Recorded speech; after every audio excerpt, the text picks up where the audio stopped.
People thought she's fueling the rumor that she's pregnant. I do not believe that Taylor Swift is pregnant. I feel like, again, you guys know this is one of the things I absolutely hate the most about celeb pop culture. The Taylor-Travis universe is serving drama, Easter eggs, and even steak dinners. First up, Taylor Swift had the internet buzzing when she was spotted sipping martinis at Brittany Mahomes' birthday bash like the ultimate rom-com queen. Then, she threw fans into chaos with a $70 cardigan on Instagram that Swifties swear is a clue for her next music video. And if that wasn't enough, she's reportedly plotting a secret big screen event tied to the life of a showgirl. Meanwhile, Travis Kelce's ex, Kayla Nicole, is under fire for a viral Chris Brown lap dance. Over in Kansas City, Kelce and Patrick Mahomes launched a luxury steakhouse, while Pillsbury is cashing in on Taylor's bread obsession with a Funfetti sourdough mix. Right now, we're very deep in a sourdough obsession that has taken over my life. When Taylor Swift isn't breaking records or casually shaking up the NFL fan base with her love life, she's sipping martinis at Brittany Mahomes' 30th birthday bash like she's living in a rom-com montage. And honestly, the photos say it all. There's Taylor, casually perched with a martini glass, surrounded by Brittany's crew, looking like she's been part of the squad since freshman year. Insider said the whole weekend was a full-on country chic celebration. Cowboy hats, karaoke that probably got way too competitive, and boat days that looked straight out of a music video. Basically, it was Nashville meets Bravo reality show energy. Brittany clearly wasn't playing around for the big 3-0 either.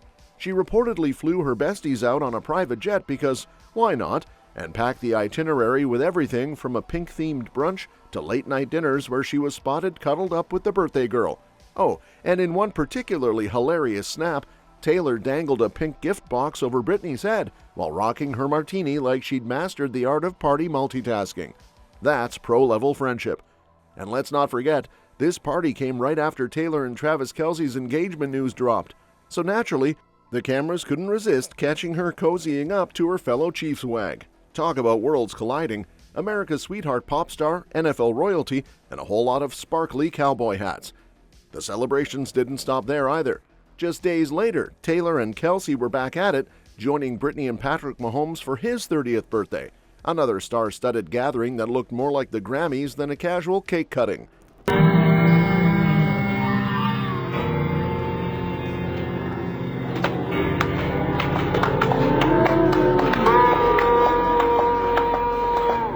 Which brings us to the next chapter of the Taylor Swift cinematic universe, her $70 cardigan that has fans spiraling harder than a late-night TikTok rabbit hole. So here's what went down. Taylor hops on Instagram stories, looking all cozy in this sparkly orange cable-knit cardigan from her Life of a Showgirl merch drop, and Swifties immediately lose their collective minds. Not because of the cardigan itself, though let's be real, it's cute enough to bankrupt your credit card, but because they're convinced it's a not-so-subtle Easter egg for a brand-new music video. And when Swift wears knitwear, the fandom knows it's time to start decoding like they're auditioning for CSI Pop Star Edition. The clip had her chilling backstage, clearly in work mode with producers and directors hovering around, and she just had to layer the whole thing with an instrumental version of Gorgeous from her Reputation era. Cue the chaos. Fans instantly started shouting music video incoming like it was the second coming of Y2K. Some even claimed she was straight up directing it herself, which, let's be honest, sounds exactly like something Taylor would do while casually sipping iced coffee and rewriting pop culture. And because Swift never misses a chance to monetize a meltdown, she conveniently dropped the link to that $70 cardigan box set, which includes the sweater, embroidered with her initials like your grandma's fanciest monogram, plus the Life of a Showgirl CD. Limited edition, of course, and only available till Friday morning. Translation, if you're a fan with no self-control, congrats! Your bank account is already crying. Now, whether this is just clever merch marketing or a breadcrumb trail to her next big visual masterpiece, nobody really knows. But here's the thing. Taylor's track record with Easter eggs is like 100 for 100. If she so much as sneezes near an orange sweater, there's probably a hidden message in it. And speaking of sneezes turning into Easter eggs, Swifties might want to stock up on popcorn instead of tissues because the cardigan chaos is apparently just the warm-up act.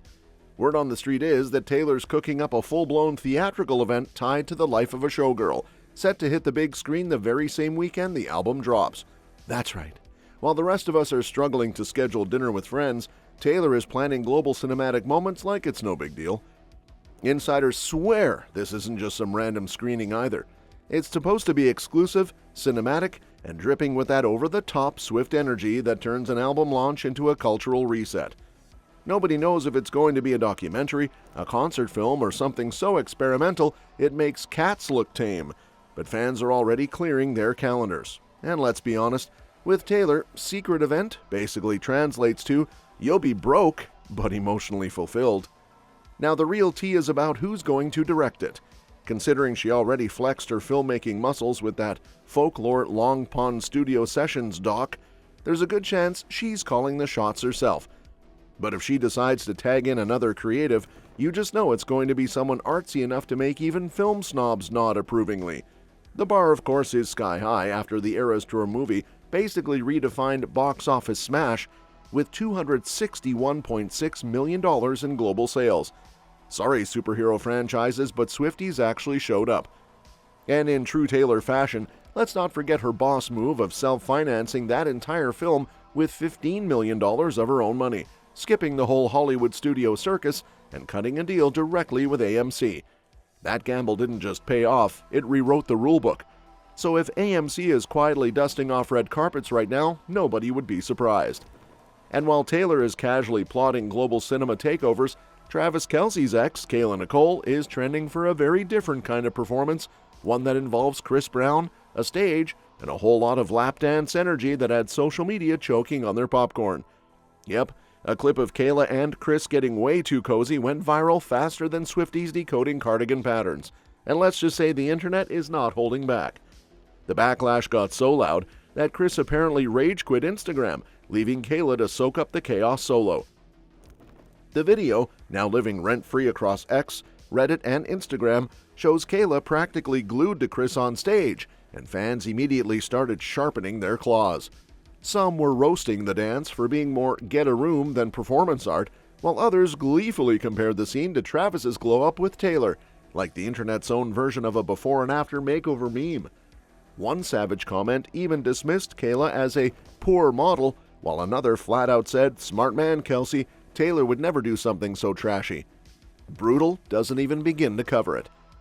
And because the internet never lets a storyline die, the whole thing spiraled into an NFL crossover episode nobody asked for. People dragged week 2 of the season into the conversation, joking that Kayla was just looking for her attention shot, while others turned the clip into proof that Travis had leveled up big time by locking things down with Taylor. Honestly, it's wild. One moment you're dancing at a concert, and the next you're being compared to one of the most famous women on earth. The irony? The drama isn't even fading, it's multiplying. The Kayla-Chris routine has become debate fodder on music forums, sports forums, and basically anywhere humans gather online to argue. For Kayla, this means every move is being re-examined under the harsh light of her past with Travis. And speaking of the internet spiraling, Travis, Kelce, and Patrick Mahomes clearly decided that if people are going to talk about them non-stop, they might as well feed everyone too, literally. Enter 1587 Prime, their shiny new steakhouse that screams Kansas City but make it bougie. Reviews are already flying in, and let's just say this isn't your average night out unless your wallet enjoys cardio. We're talking menu prices that range from a $16 French onion soup, which to be fair is cheaper than some stadium beers, all the way up to a $345 40-ounce Wagyu tomahawk steak that could probably feed a small village, or one very determined Swiftie after an Eras Tour show. The cocktails aren't shy either. A margarita will set you back $24, while something called The Alchemy costs $20, which is basically liquid gold with lime. One brave diner did the math for the rest of us by going full sampler mode. Between meatballs for $26, a burger at $38, truffle fries for $16, mushrooms at $16, and a ribeye with black truffle butter priced at a casual $154, the check for two hit $350, and that's before the tip. Oh, and dessert? A skillet cookie for $16, because even luxury dining understands the universal truth: cookies solve everything. Sure, it's pricey, but considering these guys are turning touchdowns into tomahawks, nobody's exactly shocked. After all, When your brand is NFL stars turned restaurateurs, you're not serving dollar menu nuggets. You're serving filet mignon with a side of flex. And while Kelce and Mahomes are serving tomahawks with a side of flex, Taylor Swift is casually launching a bread revolution. Yep. Pillsbury just announced a Funfetti sourdough bread mix, and it's dropping right after Taylor admitted she's been in her sourdough era like a full-time breadfluencer. Right now, we're very deep in a sourdough obsession that has taken over my life. Apparently, she'd been baking rainbow sourdough for Jason Kelce's daughters because nothing says cool future aunt like handing out sprinkle pack carbs. There's a blueberry lemon, there's cinnamon swirl, cinnamon raisin, and this one I've been workshopping for the girls because they love everything rainbow, Funfetti sourdough. The mix itself sounds like a party loaf.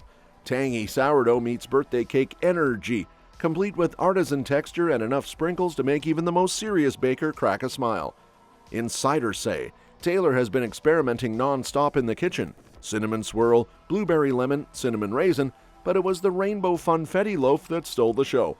Jason even joked that his girls would lose their tiny minds, and honestly, same. Taylor admitted she's basically thinking about bread 60% of the time, which makes sense when you're baking loaves for Selena Gomez one week and testing sprinkle ratios the next. Now Pillsbury is cashing in on the trend with $9.99 boxes that come with mix, yeast, and a sprinkle packet. Translation: Swifties are about to be broke and covered in flour, but extremely happy. That's all for this video, folks. We'll see you next time.